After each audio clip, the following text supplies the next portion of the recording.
A black boy with one meal, his only meal for the entire week. An elderly couple stranded on a cold highway. White, shivering, helpless. In this part of Georgia, people like Miles Edwards were invisible, stepped over, forgotten. 3 cars had already passed the old couple.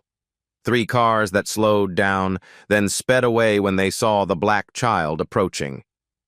Too poor, too dark, too risky. But this 11-year-old boy didn't calculate. He didn't hesitate. He walked toward them. He had nothing. Just a box of fried chicken. His dinner. His tomorrow's breakfast. His only food. And he gave it all away. To strangers. What Miles didn't know, what he couldn't possibly know, was who these 2 old people really were, and what they would do for him the very next day. This is that story. But first, you need to see where Miles came from. Macon, Georgia, a town the world forgot. Miles Edwards lived in a small house near the railroad tracks. Blue paint peeling off the walls, porch steps that creaked with every footstep. A yard with a vegetable garden that had seen better days. Inside, the house was clean. Spotless, actually, but empty. Furniture from decades past. Faded photographs on the walls. One photo stood out. A young woman, beautiful and smiling, holding a newborn baby. That was Miles's mother, and that baby was him. She died 2 years ago. Cancer. No insurance. No money for treatment. She fought as long as she could. Then she was gone. Now Miles lived with his grandmother, Ethel Edwards, 68 years old, retired nurse, arthritis in both knees, high blood pressure, and not enough money to buy her medication every month. There were no photos of Miles's father anywhere in the house. Not one. Miles had asked about him many times. The answer was always the same. Your daddy left when you were 3. Don't waste your thoughts on someone who didn't want to stay. So Miles stopped asking. But late at night, when the house was quiet and the trains rumbled past, he would wonder, what did I do wrong? Why didn't he want me? Questions with no answers. Every morning, Miles woke up at 5:30. Before his grandmother, before the sun. He would check the kitchen cabinet first. That morning, like most mornings, it was nearly empty. Half a box of oatmeal, a few cans of beans, bread that was starting to mold. Miles made oatmeal for his grandmother. He used the last of the brown sugar, all of it, for her. His own bowl? Just oatmeal and water. No sugar, no milk. He told himself it didn't matter. Grandma's knees hurt worse when it was cold. She needed something sweet to start her day. Before leaving, Miles touched the silver cross necklace hidden under his shirt. It belonged to his mother, the only thing he had left of her. Mama, watch over us today, he whispered. Then he wrote a note on the kitchen counter. Gone to school. Love you, Grandma. Don't forget your medicine. The walk to school was 2.5 kilometers. No school bus came to his street anymore. Budget cuts. Miles walked past boarded-up houses, past a church with a sign that read, "Free lunch every Wednesday," past Mr. Deacon's corner grocery store, where the old man waved at him every single morning. At the railroad tracks, Miles counted his steps. 128, the same number every day. He'd been counting since he was 7 years old. On the way, he stopped to help Mrs. Patterson, an elderly neighbor, drag her trash can to the curb. She didn't ask. He just did it. Miles, you're such a good boy. Here, take a cookie. No, thank you, ma'am. Save it for your grandchildren. He kept walking. Past a group of older teenagers who sometimes gave him trouble. Today, they ignored him. Miles breathed a little easier. Near the tracks, he found a crushed soda can. He picked it up and put it in his backpack. 20 more cans and he'd have 60 cents. Every penny counted. At Jefferson Middle School, Miles sat in the front row, always prepared, always paying attention. His teacher, Ms. Taylor, handed back a history test that day. Miles scored 98%. She stopped at his desk, looked at him with kind eyes. "You have a gift, Miles. Don't ever let anyone tell you different." "Thank you, ma'am. I want to make you proud." At lunch, Miles went through the free lunch line. A small sandwich, an apple, a carton of milk. That was it. He ate slowly, made every bite last. His friend Deshawn sat across from him watching. "Yo, did you just eat the apple core too?" Miles smiled. "More fiber." Deshawn laughed, but Miles wasn't joking. After school, Miles didn't go home. He went to the library. The only working computer was in the back corner. He searched for scholarship programs. Gates Millennium, Posse Foundation, Quest Bridge. He wrote the names in a small notebook. His ticket out. His plan. Graduate high school. Get a scholarship. Become a doctor. Take care of grandma. Simple. Clear. Impossible for most people from his neighborhood. But Miles believed. At 4:30 that afternoon, Miles left school and headed toward Oak Street Church.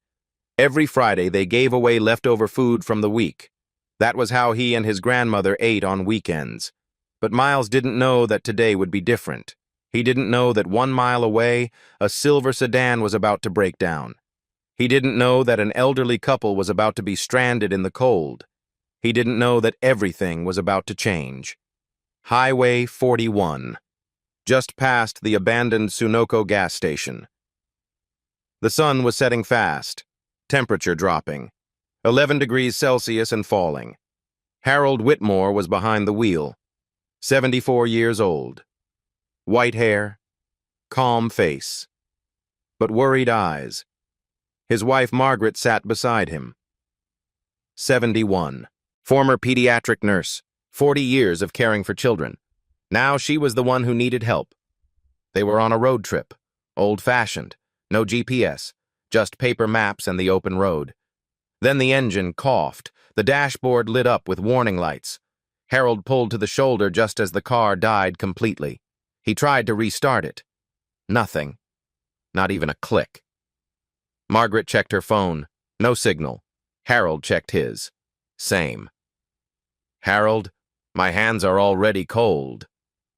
Margaret had circulation problems. In weather like this, her fingers turned white, then blue, then numb. Harold stepped out and opened the hood. He stared at the engine like it was written in a foreign language. He knew nothing about cars. A truck drove past. Harold waved. It didn't stop. Another car. Same thing. A third. The driver slowed down, looked at them, then sped away. Harold's shoulders dropped. This is what the world looks like when no one knows your name, he thought. In his pocket, he felt a keychain. He pulled it out without thinking. An old habit. Something he did when he was anxious. The keychain had 2 letters engraved on it. D.W. Daniel Whitmore. His son. Dead 15 years now. Margaret saw him holding it. Her eyes softened with old grief. Neither of them spoke. Behind them, the abandoned Sunoco station stood like a ghost. A faded sign read, "Closed. Thank you for 43 years of service." Another reminder that this community had been left behind. Half a mile away, Miles Edwards was taking his usual shortcut. He was carrying a styrofoam container.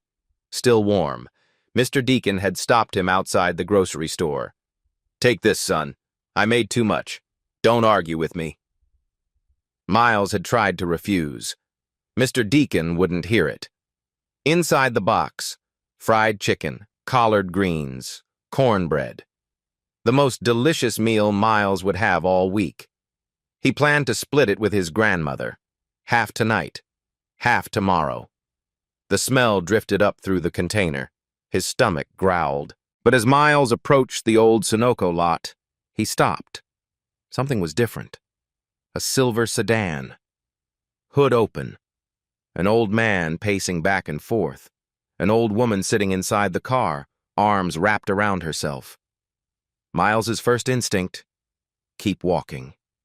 It was getting dark. He didn't know these people. And in this part of town, a black boy approaching a white couple's car could mean trouble. But then he looked closer. The old woman was shivering. Her breath was visible in the cold air. The old man looked lost, defeated. A voice echoed in Miles's head, his mother's voice. Miles, you can't fix everything, but you can fix something. He thought about his grandmother, how she shared her tea with neighbors even when they had nothing. He thought about Ms. Taylor. You have a gift, Miles. He looked at the food in his hands, the only valuable thing he owned. His stomach growled again. Another car drove past the stranded couple. Didn't even slow down. Miles watched the old man's shoulders sag. That was the moment. Miles took a deep breath. His stomach twisted with hunger. And he started walking toward them. He didn't know that in 30 minutes he would give away everything he had. He didn't know that this old man had spent 15 years searching for someone exactly like him. He didn't know that tomorrow his whole life would change. All he knew was that two people needed help, and he could do something about it. His worn sneakers crunched on the gravel as he crossed the parking lot. The old man turned around. For a moment, his posture stiffened, defensive, wary. Then he saw what was approaching. A small black boy, thin jacket, old backpack held together with safety pins, holding a styrofoam container. Not a threat, just a child. Miles stopped a few feet away, looked the old man in the eyes. Excuse me, sir. Are you and your wife okay? Harold Whitmore looked at the boy standing before him. Torn jacket, no zipper, backpack held together with safety pins, and yet this child was asking if they were okay. Car trouble, Harold said, his voice guarded. We're fine, waiting for help. Miles looked around. No other cars, no houses, no lights except the dying sunset. Have you been able to call anyone, sir? Harold hesitated. No signal. Miles nodded slowly. He was thinking. The car door opened. Margaret stepped out, shivering visibly. Her lips had a slight blue tint. She looked at Miles, and something in her expression changed immediately. 40 years of working with children. She knew a good kid when she saw one. Hello there, she said warmly, despite the cold.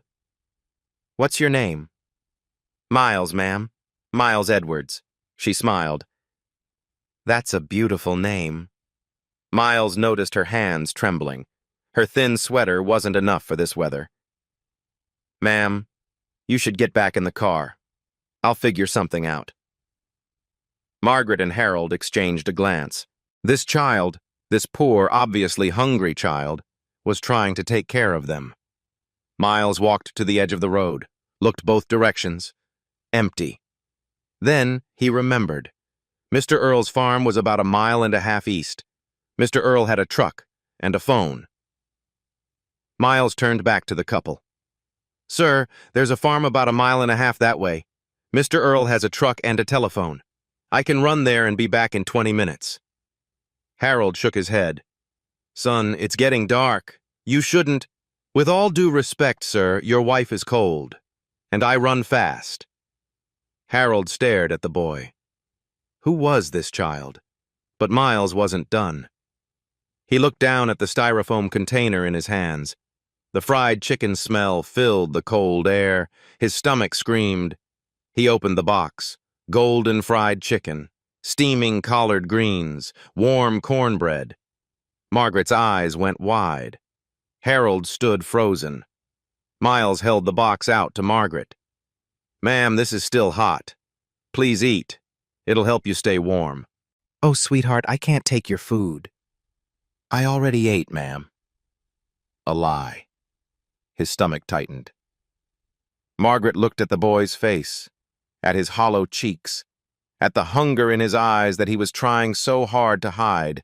She knew he was lying, but she also saw something else, something rare. This child was giving away his only meal for strangers, without hesitation. Harold watched the exchange. Something shifted in his face. His defensive posture melted away. "Thank you, Miles," Margaret said softly, accepting the container. Miles nodded. Then he turned and started running. His worn sneakers pounded against the cold asphalt. His backpack bounced with each stride. The darkness swallowed the road ahead. But he kept running. Back at the car, Margaret opened the container. The chicken was still warm, perfectly seasoned. She took a small bite, closed her eyes. "Harold, this is delicious. That boy gave us his dinner."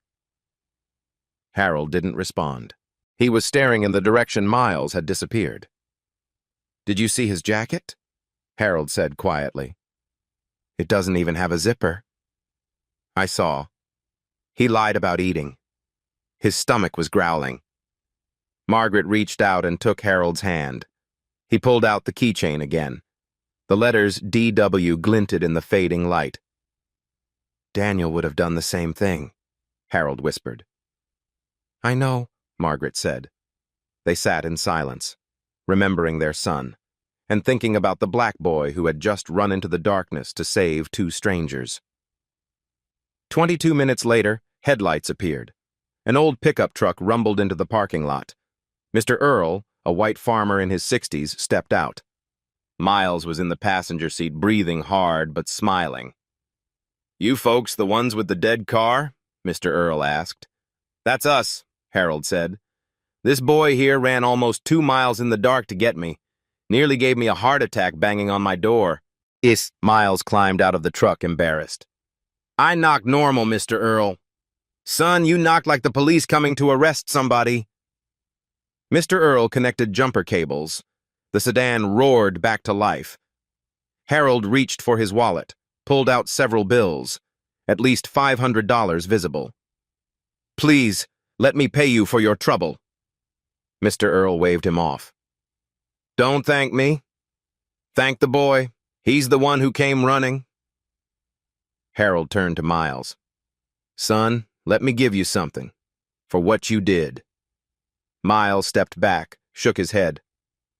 "No thank you, sir. I didn't do it for money." "Then at least let me—" "Sir, my mama taught me that kindness isn't something you sell. It's something you give away. I'm just glad you and your wife are okay." Harold stood speechless. In his 74 years, he had met thousands of people, executives, politicians, billionaires, people who would do anything for money. And here was an 11-year-old boy, poor, hungry, giving away his only meal and refusing payment. Harold looked at Miles, really looked at him, and felt something he hadn't felt in 15 years. Hope. 15 years, he thought. 15 years I've been searching for someone like Daniel. And tonight, on this cold, dark road. Margaret approached Miles. She knelt down to his eye level. "Miles, can you tell me where you live? I'd like to thank your family properly." Miles hesitated, then nodded. He gave them his address. Margaret smiled and touched his cheek gently. "You're a special young man, Miles Edwards. Don't ever forget that." Miles didn't know what to say. No one had called him special in a long time. "Thank you, ma'am. Get home safe." He watched the silver sedan drive away into the darkness. Then he turned and started walking home. Hungry, cold, but somehow full. The walk home felt longer than usual. The temperature had dropped below 6 degrees. Miles's thin jacket did nothing against the wind. He shoved his hands in his pockets and kept moving. His stomach growled so loud he laughed. "Shut up," he told it. "Tomorrow." But even as he walked, Miles felt something strange. peace. He thought about the old couple, the woman's kind eyes, the man's face changing from suspicion to something else, something soft. He wondered where they were from, why they were on that road. He hoped they made it home safe. When Miles reached his house, his grandmother was sitting on the porch, wrapped in a blanket, rocking slowly in her chair. The moment she saw him, relief flooded her face. "Lord, child, I was worried sick. It's dark out. Where's the food from the church?" Miles stood at the bottom of the porch steps. He didn't want to lie, but he didn't want her to worry either. "I gave it to someone who needed it more, Grandma." Ethel studied her grandson's face, his hollow cheeks, his tired eyes, his empty hands. Her expression shifted, pride mixed with sorrow. "Come here, baby." She pulled him into a tight hug, held him for a long moment. "Your mama would be so proud, Miles. Proud as the sunrise." Miles felt his eyes sting. He blinked it away. Inside, they ate what was left in the cabinet. Canned beans, stale bread, tap water. Grandma Ethel made it feel like a feast. She said grace, thanking God for another day and another chance to do good. Miles watched her eat, noticed how she took smaller bites than usual, leaving more for him. He didn't say anything, but he saw. "You gave your food to strangers?" Ethel asked between bites. "Yes, ma'am. An old couple. Their car broke down. The lady was shivering." Ethel nodded slowly. "Your mama raised you right, Miles. Even from heaven, she's raising you right." Miles's throat tightened. He looked down at his plate. "I hope I did the right thing, Grandma." Ethel reached across the small table and took his hand. "Baby, you always do." That night, Miles lay on his mattress on the floor, staring at the ceiling, hungry but calm. He touched the silver cross necklace under his shirt. "Mama," he whispered, "I hope you saw. I hope I made you proud." Then he closed his eyes and drifted to sleep. Miles didn't know that at that very moment, 50 miles away, Harold Whitmore was wide awake, sitting in a hotel room, laptop open, phone pressed to his ear. "Patricia, I need you to look into someone for me. A boy named Miles Edwards, Macon, Georgia, tonight." His wife Margaret sat nearby, still holding the empty styrofoam container. She hadn't put it down since they arrived. "What did you find?" Harold asked after a long silence. He listened. His face grew more serious with each word. "Mother deceased. Cancer. 2 years ago. Father abandoned the family. Lives with elderly grandmother. Chronic health issues. No insurance. Top of his class. Free lunch program." Harold closed his eyes. "Patricia, I want a full report by morning." He hung up, looked at his wife. "That boy is exactly who I thought he was," Harold said quietly. Margaret nodded. "He's like Daniel." Harold stared out the window at the dark Georgia night. 15 years, Margaret. 15 years I've been looking for someone like our son. Someone who gives without expecting anything back." He paused. "And tonight, on a cold highway, a hungry black boy gave us his only meal and refused our money." Margaret walked over and put her hand on his shoulder. "What are you going to do?" Harold's eyes were wet, but his voice was steady. "Tomorrow, we change that boy's life." The next morning, Miles noticed something strange. A black SUV was parked at the end of the street. Tinted windows. It hadn't been there yesterday. He watched it for a moment. No one got out. Probably lost, he thought. At breakfast, Grandma Ethel mentioned something odd. "Someone called this morning asking about you." Miles looked up from his oatmeal. "Who?" "They didn't say. Asked where you went to school, what our situation was. I didn't tell them nothing." Miles thought about the old couple from last night. Could they be connected? He pushed the thought aside. Probably a coincidence. He went to school, came home early. The SUV was still there. At 4 o'clock that afternoon, Miles sat at the kitchen table doing homework. Grandma Ethel was dozing in her chair by the window. Then it came. Knock. Knock. Knock. Miles jumped. The knock was firm, polite, but deliberate. Grandma Ethel woke up. "Who's that, baby?" "I don't know, Grandma." Miles walked to the door. His heart was beating fast. He peered through the peephole. A white woman, middle-aged, professional suit, standing straight. Behind her, the black SUV. Miles took a deep breath, opened the door. The woman looked at him with warm eyes. "Miles Edwards?" "Yes, ma'am." "My name is Patricia Owens. I'm the executive director of the Second Chance Initiative." Miles had never heard that name before. Patricia continued. "I'm here because a very special couple wants to thank you. The couple whose car broke down last night on Highway 41. Miles's eyes widened. "The old man and woman?" "That's right." Grandma Ethel appeared behind Miles. Her eyes were cautious, protective. "Who are you? What do you want with my grandson?" Patricia turned to her with a gentle smile. "Ma'am, I'm here to change your grandson's life, for the better. May I come in?" Ethel looked at Patricia, then at the SUV, then back at this well-dressed stranger standing on her broken porch. Something in Patricia's eyes seemed genuine. Ethel nodded slowly. "All right, come in." The door opened wider. Patricia stepped inside. Miles watched her look around the small living room. The old furniture, the faded photos, the empty spaces. Patricia's eyes stopped on the photograph of Miles's mother. Then she turned to Miles. "Miles, do you know who the couple you helped last night really are?" Miles shook his head. Patricia smiled. "Then let me tell you, because what I'm about to say is going to change everything."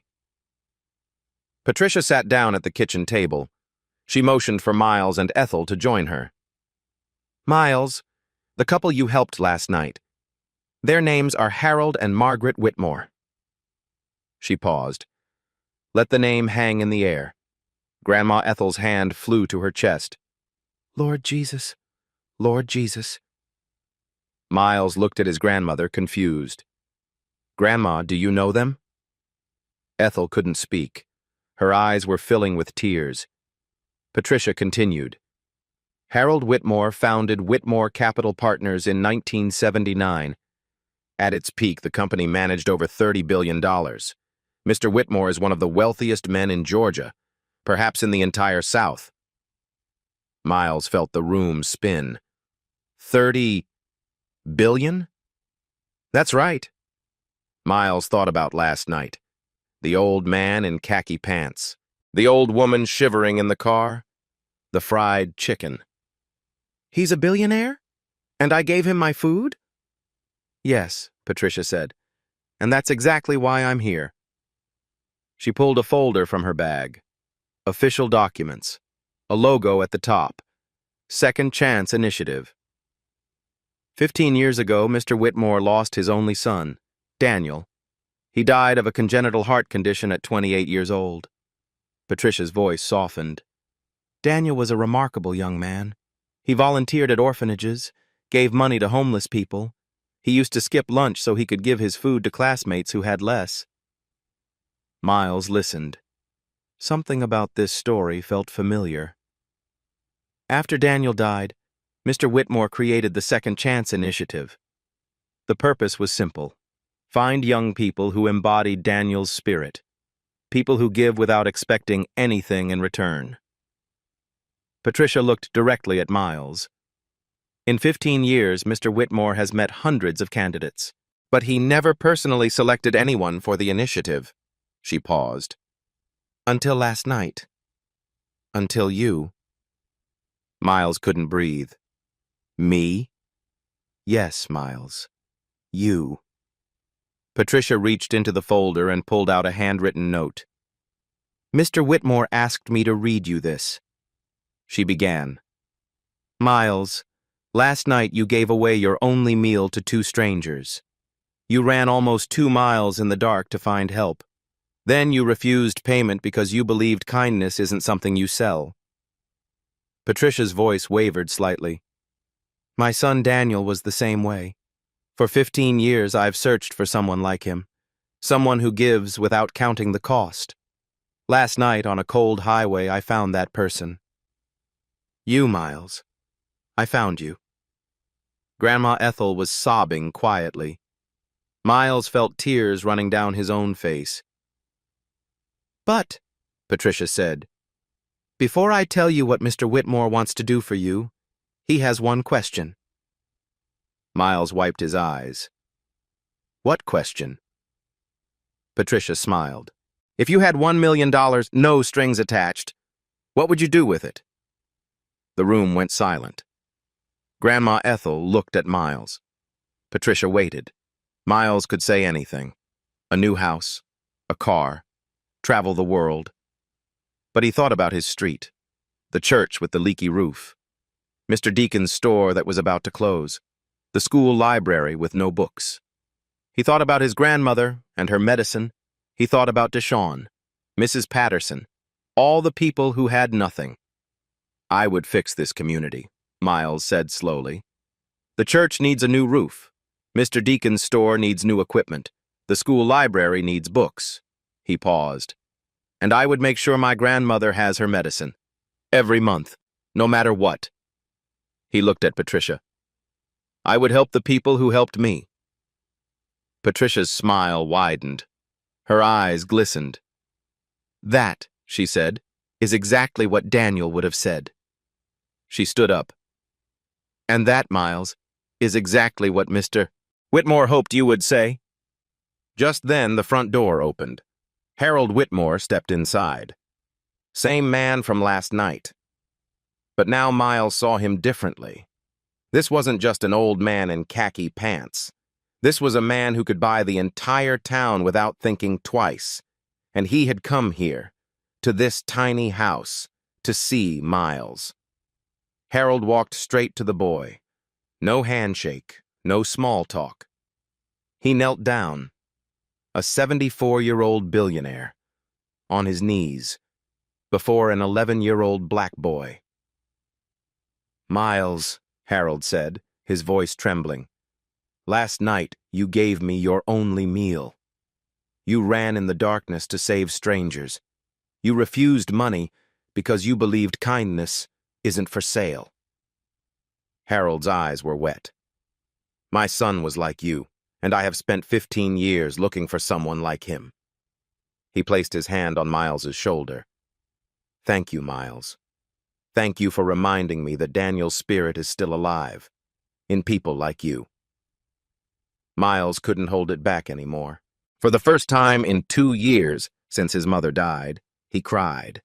Not from sadness, from being seen, from being valued, from being loved.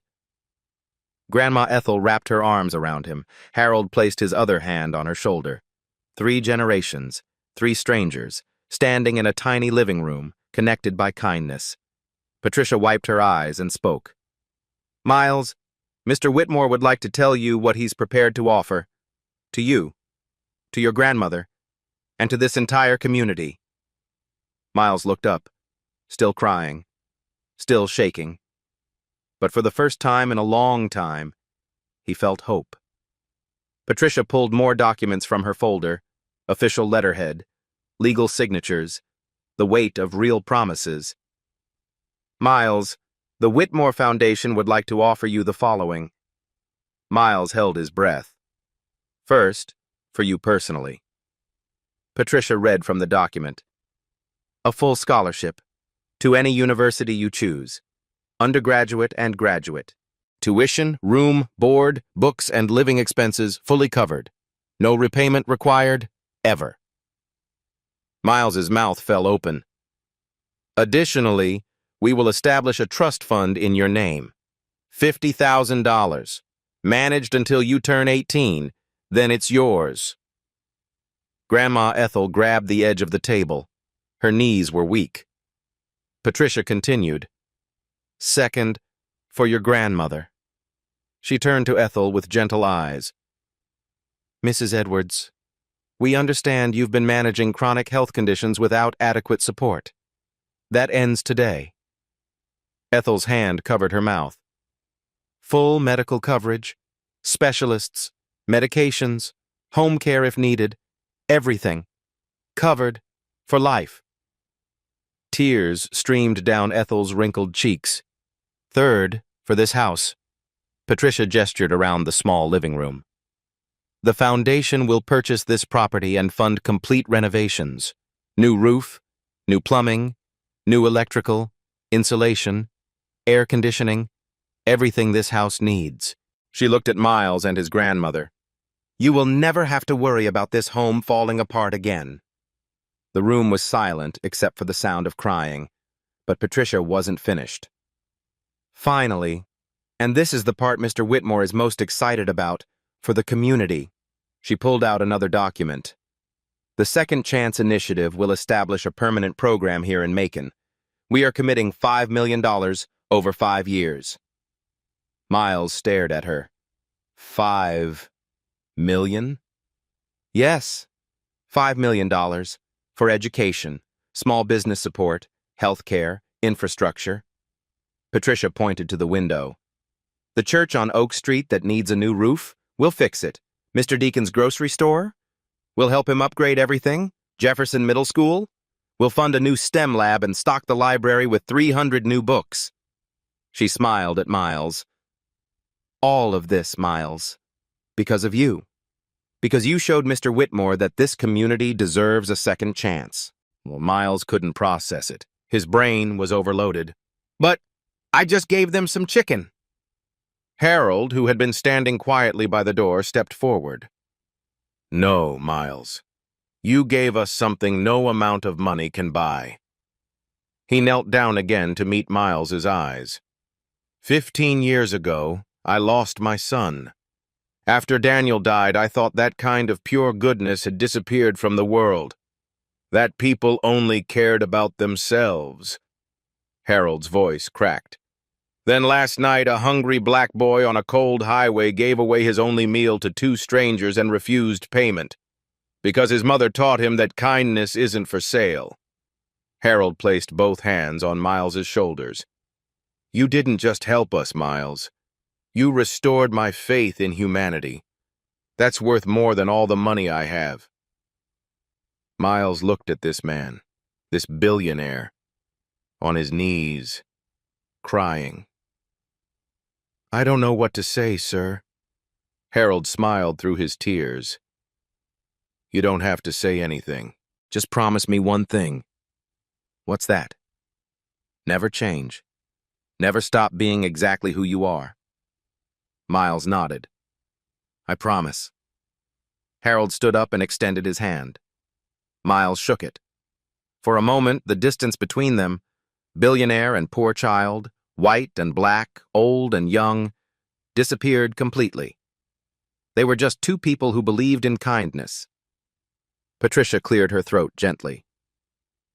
There's one more thing. Mr. Whitmore would like to make a public announcement. Next month. At City Hall.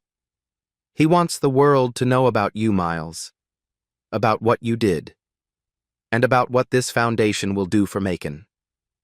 Miles shifted uncomfortably. I don't need people to know. Harold nodded approvingly. I know you don't. And that's exactly why you should let them. He put his arm around Miles. The world needs to see that goodness still exists. That a boy with nothing can teach a man with everything. Your story will inspire others, Miles. More than you can imagine. Miles looked at his grandmother. She was still crying, but smiling now too. What do you think, Grandma? Ethel wiped her eyes, took a deep breath. I think your mama is looking down from heaven right now, and she is smiling bigger than she ever smiled before. Miles felt the silver cross under his shirt. Okay, he said quietly. I'll do it. Harold smiled. Patricia made a note in her folder. Then it's settled, Harold said. 1 month from now, we announce everything. And Miles, from this day forward, your life will never be the same. Miles nodded. He still couldn't believe it. 1 meal, 1 cold night, 1 choice. And everything had changed. 3 days later, everything seemed perfect. Miles and his grandmother were working with Patricia on paperwork. The foundation had already sent contractors to assess the house. A doctor's appointment for Grandma Ethel was scheduled. It felt like a dream. But not everyone was happy. That afternoon, Miles was at school. Grandma Ethel was home alone. A black Mercedes pulled up in front of the house, different from the SUV. A man stepped out, late 30s, expensive suit, slicked hair, cold eyes. He walked up the creaky porch steps and knocked. Ethel opened the door. Mrs. Edwards, I'm Victor Whitmore, Harold Whitmore's nephew. Ethel felt a chill that had nothing to do with the weather. What can I do for you? Victor didn't wait for an invitation. He stepped inside, looked around the small living room with visible disgust. I'll be direct, Mrs. Edwards. My uncle is a good man, too good. But he's 74 years old. Sometimes he makes decisions that aren't sound. Ethel straightened her spine. I don't understand.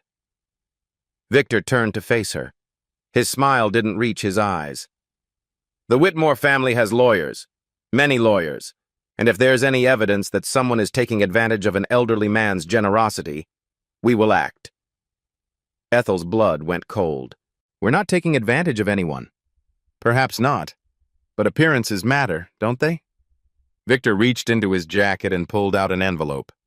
He placed it on the table. $50,000, cash. Sign this paper agreeing to refuse any further contact with my uncle, and it's yours. No complications. No lawyers. Ethel looked at the envelope, then at Victor. Her hands were shaking. But not from fear. From anger. Get out of my house. Victor's smile faded. You have 48 hours to think about it. After that, things will get much more complicated. He straightened his tie and walked out. The Mercedes drove away. When Miles came home, he found his grandmother sitting in her chair, trembling, the envelope of cash still on the table. Grandma, what happened? She told him everything. Miles looked at the money, $50,000, more than his family had ever seen, but he didn't touch it. Grandma, he's trying to scare us. I know, baby, but I'm afraid. I don't want trouble. Mr. Harold isn't like that. I saw how he looked at me. He's not being fooled. He knows what he's doing. Ethel's eyes filled with tears. But what if they sue us? We can't afford lawyers. Miles was quiet for a moment. Then he stood up. I'm calling Patricia. He found the business card Patricia had left, dialed the number. Ms. Patricia, it's Miles Edwards. Something happened. Someone came to our house. He explained everything. Victor, the threats, the money. Patricia listened. Her voice grew harder with each detail. Miles, Victor has no authority whatsoever. Mr. Harold is completely mentally sound and has full control over his money. Victor has done this before. Tried to intimidate people Mr. Harold wants to help. What can we do? Don't worry. Mr. Harold already knows, and he's on his way. Miles hung up, looked at his grandmother. She said Mr. Harold knows. He's coming. Ethel nodded slowly, but worry still clouded her eyes.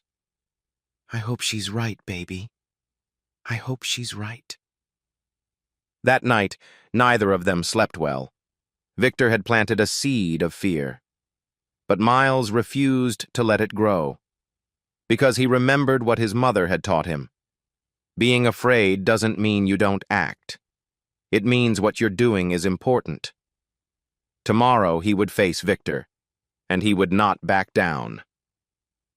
The next day, Harold arrived at the Edwards house, but he wasn't alone. Patricia was with him, and a man in a suit carrying a briefcase, a lawyer. Victor was there too. He had come back, confident that his threats had worked. He was wrong. "Victor," Harold's voice was steel. "You came to this house. You threatened an elderly woman. You tried to bribe a child." Victor's smug expression flickered. "Uncle Harold, I was only protecting—" "Silence!" Victor's mouth snapped shut. Harold stepped closer to his nephew. "You weren't protecting anyone. You were protecting your inheritance. The money you think you're entitled to." Victor's face went pale. Harold continued. "Did you think I wouldn't find out? Did you think I don't know about the other families you've intimidated over the years?" The room was dead quiet. "I stayed silent because you're family. But today you went too far." Harold straightened his shoulders. "Effective immediately. You are removed from the initiatives board. You will have no voice in any foundation decisions." Victor's eyes went wide. "You can't." "I just did. And if you continue to harass this family or anyone else, I will revisit my entire will. Do you understand?" Victor looked around the room. Harold, Patricia, the lawyer, Ethel, Miles. No one was on his side. He turned to Miles. His voice was bitter. "You think you won, boy?" Miles stood his ground, looked Victor straight in the eyes. "I wasn't trying to win anything. I was just trying to make sure nobody bullies my grandmother." Something in Victor's expression cracked. He grabbed the envelope of cash from the table and walked out without another word. The door slammed behind him. The Mercedes drove away. And just like that, it was over. Ethel collapsed into her chair, crying with relief. "I'm so sorry, Mr. Whitmore. I almost believed him." Harold walked over and knelt beside her. "You have nothing to apologize for. Victor is skilled at manipulation, but he won't bother you again." He looked at Miles. "You stood up to him. You weren't afraid." Miles shrugged. "I was scared. But my mama taught me that being scared doesn't mean you don't act. It means you're doing something that matters." Harold smiled. A real smile. Warm and full. Daniel used to say the same thing. He put his hand on Miles's shoulder. "You're even more remarkable than I thought, Miles Edwards. And now, with Victor out of the way, we can focus on what matters." He looked at Patricia. "Let's move forward. The announcement, the scholarships, the community investment, all of it." Patricia nodded. "Already in motion, sir." Harold turned back to Miles and Ethel. "From today on, no more interruptions, no more threats, just change, real change." He extended his hand to Miles. "Partners?" Miles shook it firmly. "Partners." 1 month later, the announcement came. City Hall was packed. Local news cameras, national reporters, everyone wanted to hear the story. Harold Whitmore stood at the podium, his first public appearance in 15 years. "Today, I am announcing the creation of the Macon Community Investment Program, a $5 million commitment over 5 years. The crowd murmured. But this program was not my idea. It was inspired by someone else. Harold turned and gestured toward the side of the stage. "A boy named Miles Edwards, 11 years old. He taught me something I had forgotten." Miles walked out, shy in his new button-down shirt. The crowd applauded. "1 month ago, my wife and I broke down on Highway 41. We were stranded, cold, helpless. 3 cars passed us without stopping." Harold's voice grew thick with emotion. Then Miles appeared, a poor black boy with nothing but a box of fried chicken. He gave us his only meal. He ran 2 miles in the darkness to find help, and when I tried to pay him, he refused. Harold looked at Miles. He told me his mother taught him that kindness isn't something you sell, it's something you give away. The room was silent. That night, Miles Edwards reminded me why I started the Second Chance Initiative, to find people like my son Daniel, people who give without counting the cost. Harold wiped his eyes. And so today, in partnership with Miles and this community, we begin something new. A reporter raised his hand. "Miles, how does it feel?" Miles leaned toward the microphone. "I just gave away some chicken. I never thought it would turn into all this." The room laughed, then applauded. The headlines wrote themselves. 11-year-old gives away only meal. Triggers $5 million community investment. The story went viral. But the real impact was local. Jefferson Middle School received a new STEM lab, 300 new books for the library, a bronze plaque at the entrance, the Daniel Whitmore Memorial Library. Ms. Taylor cried when she saw it. "I always knew you'd change things, Miles." Mr. Deacon's grocery store received new equipment, new refrigerators, a fresh produce section. He stood in the middle of his renovated store, shaking his head. "I gave that boy a box of chicken. He gave me back my whole business." Oak Street Church got a new roof, new pews. The first community dinner served over 200 people. Grandma Ethel went to the doctor for the first time in years, a full checkup. Her blood pressure medication finally consistent. She walked a little straighter these days. The Edwards house transformed. New paint, new roof, new windows. Ethel stood on her repaired porch crying happy tears. "Never thought I'd see this house looking so good." But the ripple went further. Deshaun, Miles's friend, applied for a mentorship through the initiative. He got in. Miles told me to apply. He said if he could get helped, so could I. Mrs. Patterson's medical bills were paid. She brought Miles cookies every week now. He finally accepted them. Mr. Earle's farm was saved from foreclosure. He drove past the Edwards house and honked twice every time. "I just opened my door that night. That boy did all the rest." National news ran the story.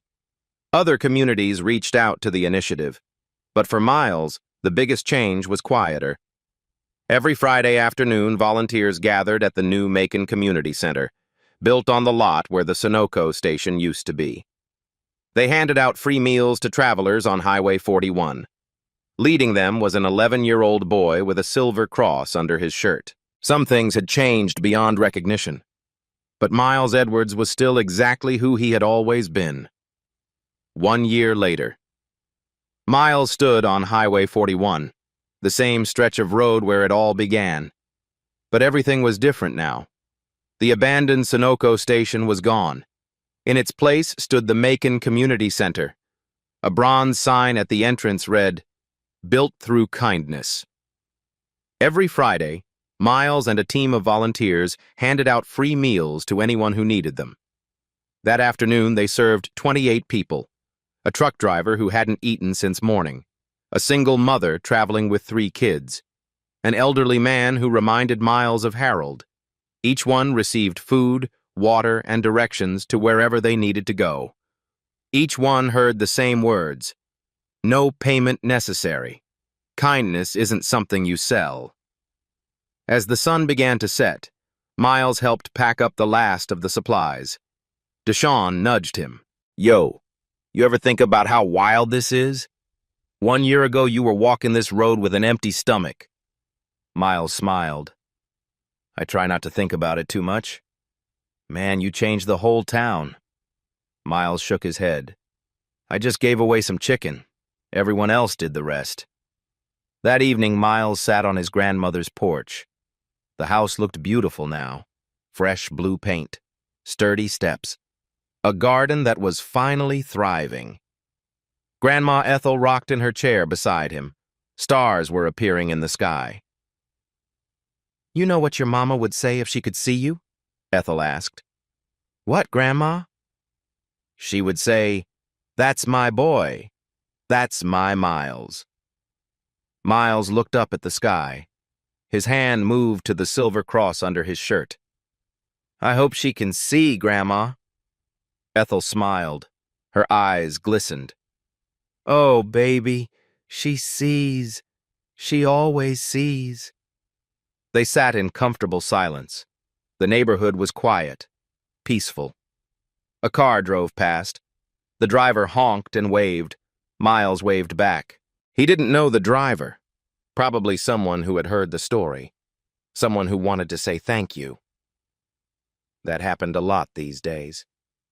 Miles pulled the silver cross out from under his shirt, looked at it for a long moment, then tucked it back in. Some things you keep close to your heart. Some things you don't need to show the world. You just need to know they're there. The porch light flickered on. Grandma Ethel hummed an old hymn, and Miles Edwards, the black boy who had given away his only meal, sat in the golden glow of everything that kindness had built. This is where the story ends. But for Miles, it was only the beginning. This story started with a question. What would you do if you had almost nothing and a stranger needed help? Miles Edwards answered that question on a cold highway in Georgia. He gave away his only meal. He ran through the darkness for strangers. He refused payment because his mother taught him that kindness isn't for sale. The next day, a stranger knocked on his door, and his life changed forever. But here's the truth.